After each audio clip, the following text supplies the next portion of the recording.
আজ আমি যাব বর্ধমান, তাই বেশি লেট না করে গোসলটা সেরে আমি রেডি হয়ে গেলাম এখন পুরো ফিটফাট। আর ঘর থেকে বেরিয়ে আমি বাইকে চেপে আমি রওনা দিয়েও দিয়েছি বর্ধমানের দিকে। আর হঠাৎ আমার চোখে পড়লো সেই পেপার মিলটা। আর এখানেই তৈরি হয় আমাদের সেই পন মোচা, হাত মোচা, বগল মোচা, না মানে টিস্যু পেপার তৈরি হয়।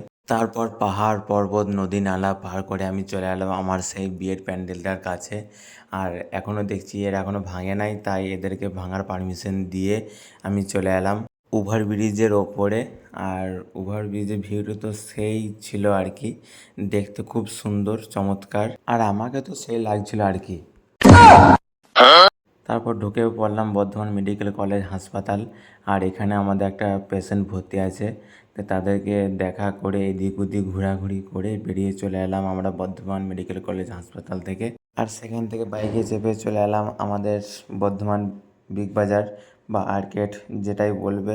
সামনে দিয়ে যাচ্ছিলাম বলে একটু ভিডিওটাও করে নিলাম। আর দেখতে দেখতে পৌঁছেও গেলাম আমরা রামপ্রসাদের লস্যির দোকানে। আর সেখানে দুটো কোল্ড কফি অর্ডার দিয়ে খেতেও লেগে গেলাম। আর টেস্টটা কিন্তু সেরকম ছিল না। তারপরে দুটো চিকেন প্যাটিসের অর্ডার নিয়ে খেতে লাগলাম, আর এই টেস্টটা তো একটু ছিল। আর খাওয়া দাওয়া শেষ করে আমরা চলে এলাম বর্ধমান থেকে।